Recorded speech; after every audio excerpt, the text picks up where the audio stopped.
بسم اللہ الرحمن الرحیم۔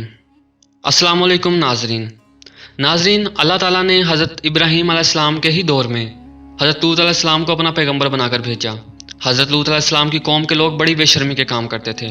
چوری، ڈاکہ زنی اور ہم جنس پرستی عام تھا۔ حضرت لوط علیہ السلام نے بار بار سمجھایا کہ تم ایسی بے شرمی کے کام کیوں کرتے ہو جو تم سے پہلے دنیا میں کسی نے نہیں کیے۔ تم عورتوں کو چھوڑ کر لڑکوں سے بے شرمی کی کام کرتے ہو۔ ان کی قوم والوں کو اور کوئی جواب نہیں آیا تو کہنے لگے کہ لوط اور اس کے گھر والوں کو اپنے گاؤں سے نکال دو، وہ بہت پاک بنتے ہیں۔ حضرت لوط علیہ السلام نے پھر سمجھایا کہ دیکھو، جو کچھ میں کہتا ہوں تمہاری بھلائی کے لیے کہتا ہوں۔ میں تم سے یہ نہیں کہتا کہ جو کچھ میں تم کو نصیحت کرتا ہوں اس کے بدلے میں مجھ کو کوئی پیسہ یا مزدوری دو، بلکہ اس کا بدلہ تو مجھے اللہ تعالیٰ دیں گے۔ حضرت لوط علیہ السلام کی نصیحت کا ان پر کوئی اثر نہ ہوا اور کہنے لگے کہ جس عذاب سے تم ہم کو ڈراتا ہے، اگر تو سچا ہے تو ایک دن اس عذاب کو ہم پر لے آ۔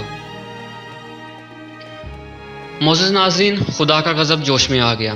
اللہ نے فرشتوں کو خوبصورت لڑکوں کی شکل میں حضرت لوط علیہ السلام کے مکان پر بھیجا۔ حضرت لوط علیہ السلام نے جب لڑکوں کو دیکھا تو بہت غمگین ہوئے کہ یہ لڑکے میرے پاس مہمان آئے ہیں اور میری قوم کے لوگ ان کو پریشان کریں گے۔ کہنے لگے کہ آج کا دن میری مشکل کا دن ہے۔ حضرت لوط علیہ السلام کی قوم کے لوگوں نے خوبصورت لڑکوں کو ان کے گھر پر دیکھا تو دوڑتے ہوئے آئے، کیونکہ یہ لوگ پہلے ہی سے برے کام کرتے تھے۔ حضرت لوط علیہ السلام نے ان سے کہا کہ اے میری قوم، خدا سے ڈرو اور میرے مہمانوں کے بارے میں میری عزت خراب نہ کرو۔ تم میری لڑکیوں سے شادی کر لو، کیا تم میں کوئی بھی نیک نہیں ہے؟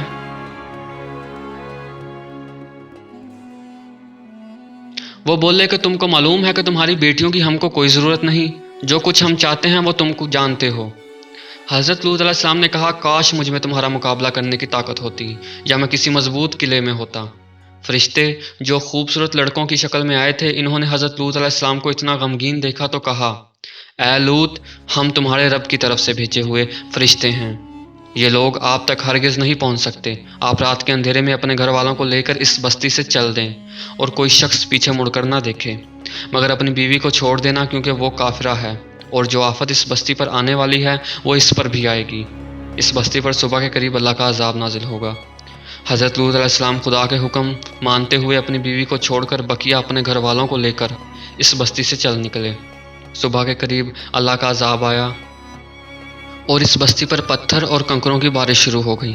پھر اس بستی کو اٹھا کر الٹا کر پٹک دیا اور اسے نیچے اوپر کر دیا۔